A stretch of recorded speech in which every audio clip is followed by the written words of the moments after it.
Hello. Today's Bible story is called The Three Men in the Fiery Furnace, and you're going to watch it today. It was finished at last.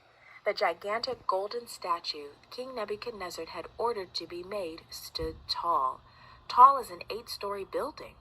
The next day, many rulers who served Nebuchadnezzar gathered in the valley. They stared up at the huge golden statue. The rulers also stared at a large furnace near the statue. Soldiers were building a big fire in it. "Why are they doing that?" the people whispered. Finally, a man stood before the crowd. "People," he shouted, "listen to the king's command. When the musicians play, you must bow down and worship the king's golden statue. Anyone who doesn't obey will be thrown into this blazing furnace."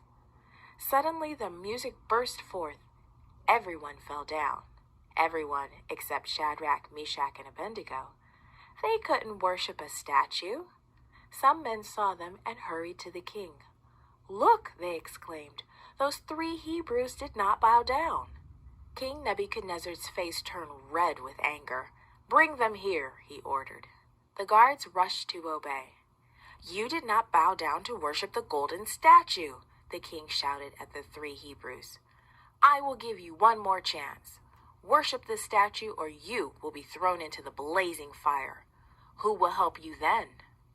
Shadrach, Meshach, and Abednego stood straight and tall. "O king," they said, "our God is able to save us. But even if he decides not to, we will never worship your gods." "Make the fire 7 times hotter," King Nebuchadnezzar shouted angrily at the soldiers. "Tie up these men and throw them in the furnace." So the guards threw Shadrach, Meshach, and Abednego into the roaring fire. King Nebuchadnezzar watched the fire. He soon jumped up and shouted, "Didn't we put 3 men into the furnace? I see 4 men, and the 4th looks like the Son of God. Shadrach, Meshach, Abednego, come out," the king called. The young Hebrews stepped out of the fire. The rulers crowded around. They couldn't believe it. Shadrach, Meshach, and Abednego were not burned. They didn't even smell like smoke. "Praise the God of Shadrach, Meshach, and Abednego," the king exclaimed. "Their God saved his servants from the fire. No other God can save people like this."